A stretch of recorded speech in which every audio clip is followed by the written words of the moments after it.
On passe à la seconde partie de ce journal avec sur notre plateau la présence du club du PL3 Badminton. Bonjour à tous déjà.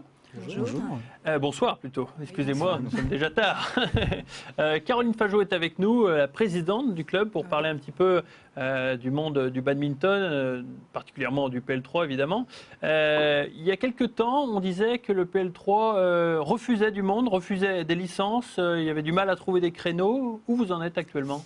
L'année dernière, on n'a refusé personne. On avait 156 licenciés. On est le plus gros club de Champagne-Ardenne. Cette année, nous avons récupéré 2 créneaux. Donc, de toute façon, le quota se situe toujours entre 150 et 60. Peut-être qu'avec nos 2 créneaux supplémentaires, peut-être qu'on pourra peut-être prendre davantage de personnes. Et le nombre de licenciés, il est en hausse ou en baisse ? Il est constant chaque année. D'accord. Depuis 3 ans, on fait 150 licenciés à peu près. D'accord. Est-ce que le fait d'évoluer en National 3, d'avoir un club qui évolue en National 3, booste un petit peu l'attrait du club ou l'attrait du badminton tout simplement ? On a peut-être plus de compétiteurs, c'est-à-dire que les compétiteurs se dirigent plus facilement vers notre club. Parce qu'il faut savoir que sur l'Aube, il y a beaucoup de clubs, mais essentiellement loisirs, dont Saint-André, Saint-Julien. Et en club compétiteur, il reste 3 et Bar-sur-Aube. D'accord. Donc le compétiteur va peut-être plus facilement se diriger vers notre club. Ouais, malgré que Bar-sur-Aube avait une équipe en National 3 l'an dernier, même s'ils sont toujours, descendus. oui, mais ils ont toujours des compétiteurs et une équipe en R1. Notamment la famille Fréquin. Oui, qu'est-ce qu'on peut dire aussi que vous avez notamment des tournois de haute lutte, puisque ce sont des nationaux qui sont toujours très appréciables, puisque vous accueillez des joueurs classés ? Oui, l'année dernière, nous avons ouvert notre tournoi aux élites. Cette année encore, nous continuons avec les élites. D'ici 2 ans, Jacques Le Renard veut le faire passer en tournoi européen. Alors Jacques Le Renard, pour qu'on explique bien, c'est la cheville l'ancien- ouvrière voilà. du PL3 Badminton, c'est L'ancien le président de la Ligue président, Champagne-Ardenne. Tout à fait. Il fait un petit peu tout. Voilà, tout à fait. Et donc, cette année des élites, non, je crois que c'est dans 2 ans européen. D'accord. À quelle date se situe-t-il ce tournoi ? Cette année, ce sera le 23, 24 ou 24, 25 janvier, 3e week-end de janvier. Ça va venir vite. Oui, d'habitude, il est plus tôt, mais on a une journée de National 3 le 2e week-end, une journée de R1 le 3e week-end. Donc, c'est après. Vous comptez accueillir combien de joueurs ? L'année dernière, on avait 400 joueurs, donc je pense que c'est le maximum par rapport à nos capacités. Si on ne veut pas faire de l'élimination directe, on reprendra 400 joueurs. Sur plusieurs sites, je crois. Sur 2 sites, celui de la Salle Gannes à Saint-Julien et le nôtre au COSEC 3. Au COSEC 3 où vous jouez habituellement, tout à fait. où joue la Nationale 3. à Ça va être notre prochain sujet. Là, je me tourne vers Bertrand Renville. Bonsoir Bertrand. Bonsoir David. Alors Bertrand, vous êtes là pour parler de la Nationale 3 parce que vous faites partie de l'effectif justement qui écume le championnat depuis 3 ans, je dirais. Ouais. Ça va être difficile cette année parce que je sais que l'an dernier, le maintien n'a pas été si évident que ça. Disons que l'objectif qu'on a eu en juin, c'était de viser une montée en National 2. Après, on a eu le tirage au sort des nouvelles poules qui ont été refaites donc, pour cette année. Les poules sont plus difficiles que l'an dernier. Disons qu'elles sont beaucoup plus équilibrées. L'an dernier, on avait Dijon qui était au-dessus du lot. Maintenant, cette année, on n'a que des équipes pratiquement du même niveau. Ça va être dur de se maintenir. Je pense qu'on peut quand même viser une 3e place sur l'ensemble de la poule. Après, il faut faire quelques matchs, voir un petit peu les nouvelles équipes qu'on a récupérées. On a récupéré Metz, qu'on ne connaissait pas dans l'équipe de National 3. On a récupéré Nancy, une ancienne connaissance d'il y a 2 ans. On a toujours Plombières-les-Bains, qui s'est renforcé dans son équipe. Qui vous suit depuis le début. Qui nous suit effectivement depuis le début. Ça va être une équipe assez difficile à affronter. D'ailleurs, c'est celle qu'on affronte lors de la première journée. La semaine prochaine. La semaine prochaine, effectivement, à 16h au COSEC 3.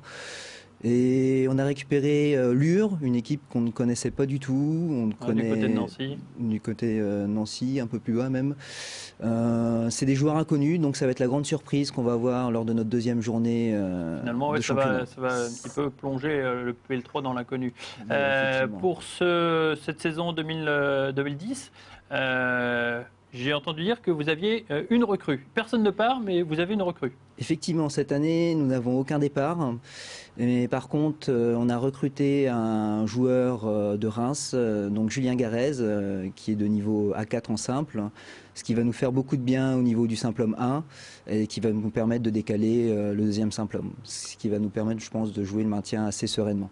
Maintenant, on va voir, ça va être la grande surprise lors des 2-3 premières journées, je pense. Au PL3, on n'axe pas forcément la politique que sur la compétition. Il y a aussi les jeunes, Charles-Édouard. Oui, même si les jeunes Bonsoir, déjà. Bonsoir David. Ouais. Même si les jeunes peuvent très bien faire de la compétition. Tout à fait. Donc effectivement, on mise beaucoup sur les jeunes parce qu'il faut bien assurer la relève pour peut-être la future équipe de National 3, on l'espère. Donc pour ça, on accueille les jeunes donc, de 7 ans jusqu'à 18 ans, toutes les catégories d'âge. On est encore jeune à 18 ans. Effectivement, ouais. Toutes les catégories d'âge sont présentées, ouais, absolument. Donc de 7 à 12 ans, on a les benjamins et les poussins qui ont leur créneau le mardi soir. Rassurez-moi, après 18 ans, on peut venir quand même. On peut quand même venir, ouais. On est plus considéré comme jeune. D'accord.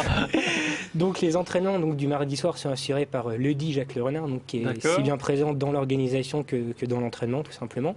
Et l'entraînement pour les plus vieux jeunes, si je puis dire, ça se passe le mercredi soir par Séverine, qui est une joueuse de National 3 aussi, excellente joueuse de National 3. D'accord, qui est peut-être dans le public, je crois. Oui, il me semble aussi. Tout à fait. Est-ce que justement, il y a des joueurs actuels dans le PL3, un peu moins jeunes, qui sont issus de la formation du PL3? C'est peut-être un peu tôt pour en parler? Oui, un petit peu. J'ai pas souvenir vraiment de purs produits du club, qui viennent des catégories jeunes en tout cas, mais je pense que la plupart des joueurs de l'équipe ont le premier club de leur carrière ont été le PL3. C'est le cas de Michael Marcambeau, le capitaine de l'équipe de National 3 par exemple. Qui devait être sur cette table à parler avec nous, mais il a une extinction de voix, donc il ne peut pas nous parler. Pour continuer de parler des jeunes, est-ce qu'il y a réellement eu un boom des licences disons que un intéressement soudain au badminton? De toute façon, ça se vérifie à l'échelle nationale, mais de toute façon, les licences de badminton, il y a toujours une croissance assez phénoménale d'année en année. Donc ça se vérifie aussi au niveau de la ville de Troyes et au niveau des jeunes. Donc la formation des jeunes est en forte croissance au PL et on essaye de faire face à Bar-sur-Aube qui est la référence ici pour la formation des jeunes, mais on est aussi costaud à ce niveau-là.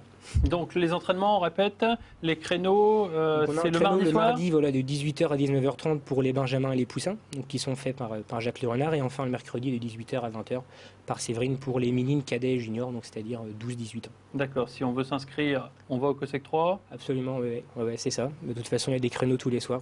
Ou on va sur le site? Ou on va sur le site du et on PLT. peut venir essayer le badminton lors de la fête du sport qui se déroulera au complexe Henri Terré le 20 septembre. C'est un dimanche. Voilà, et on s'y trouvera avec un filet, des raquettes, des volants, et on fera essayer aux jeunes, aux moins jeunes, le badminton. De quelle heure à quelle heure? Ça commence le matin, je crois, 10h, 9h, 10h, oui, quelque chose comme ça, jusqu'à 18h. Et avec toujours Jacques Le Renard, j'imagine. Moi-même, la trésorière, la secrétaire et beaucoup d'adhérents au club, on espère. D'accord, je parle de Jacques Le Renard parce que la semaine prochaine, il sera l'invité du Miroir des Sports. Ce sera l'occasion de découvrir un petit peu plus le badminton. On ne parle que de badminton en ce moment, c'est dingue. On fait un sport sur Canal 32.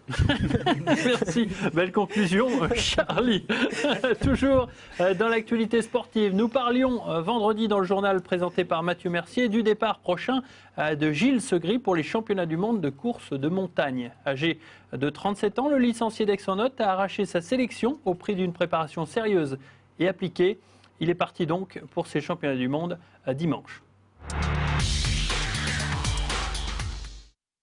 Le 6 septembre prochain à Campodolcino en Italie, Gilles Segris sera au départ des championnats du monde de course de montagne. Une vraie récompense pour l'Aixois qui avait fait de sa présence à cette compétition une vraie priorité. Et pourtant, l'Aixois a bien failli ne jamais la disputer. C'est passé juste, parce que au championnat de France, les 4 premiers étaient sélectionnés d'office. Moi, j'avais terminé 13e, ce qui n'était pas si mal, mais bon, voilà, c'était quand même que les 4 premiers. Il restait 2 places pour le championnat du monde, parce que là, au championnat du monde, on va être 6 coureurs. Et donc, j'ai piqué la première des 2 places, donc tant mieux. Et puis, je vais être du voyage avec les copains en Italie, donc maintenant, c'est fait, et il n'y a plus qu'à y aller et faire ce qu'il faut. Pour participer à cette compétition, Gilles Segris a dû montrer qu'il était le meilleur en s'attaquant à des courses difficiles comme celle du Mont Blanc avec 2511 mètres de dénivelé ou alors le Tour de la Serra dans le Jura. Des performances qui ont finalement convaincu les responsables de l'équipe de France, une discipline qui est donc vraiment devenue une spécialité pour Gilles Segris malgré l'absence de relief dans sa zone d'entraînement. Dans l'Aube, c'est vrai que la course en montagne, c'est pas facile à pratiquer. Donc c'est vrai que c'est beaucoup plus connu et reconnu dans les massifs des Pyrénées, des Alpes ou en Auvergne. Bon, c'est une vraie discipline qui apporte, je pense, du spectacle. Je vois autour de France, les gens ils regardent surtout les étapes de l'Alpe d'Huez haute. Donc dans le vélo, c'est quand même la montagne qui prime. Bon, nous, dans la course hors stade, malheureusement, on est un peu les enfants pauvres. Mais je pense que c'est une vraie discipline qui mérite de citer et qui rapporte bien souvent des médailles à la fédération. Et dans ces cas-là, ils sont bien contents de les noter dans leur tablette. Un profil de coureur de montagne pas vraiment adapté aux courses de la région. Cela n'a pourtant pas rebuté le club d'Aix-en-Othe qui n'a pas hésité à l'époque à le recruter. C'est un gars sympa, il ne crée pas de problème, on lui demande de faire une course pour le club, il a fait volontiers. D'un autre côté, moi je lui laisse la liberté de faire ses courses et puis voilà, on s'entend bien comme ça, chacun a ses objectifs. Il respecte les objectifs du club, moi je respecte tout ce qu'il veut faire à côté. Cette année, Segris sera une nouvelle fois la locomotive du club au bois. L'an dernier, l'Aixois avait été champion de l'Aube de cross-country et avait plutôt bien figuré aux régionaux en terminant 3e. Cette saison, il compte faire au moins aussi bien. Et donc au final de ces championnats du monde qui se déroulaient dimanche, je vous le rappelle, en Italie, l'Aubois a finalement terminé 38e au classement et 5e par équipe avec la formation française. Une bonne réussite donc pour Gilles. Les événements sportifs de la semaine à venir, c'est avec l'agenda préparé aujourd'hui par Cécile Rich. Et on commence avec du badminton, le championnat national 3 débute, on en a parlé. C'est contre Plombières-les-Bains, c'est à 16h et non pas 17h et c'est au COSEC 3.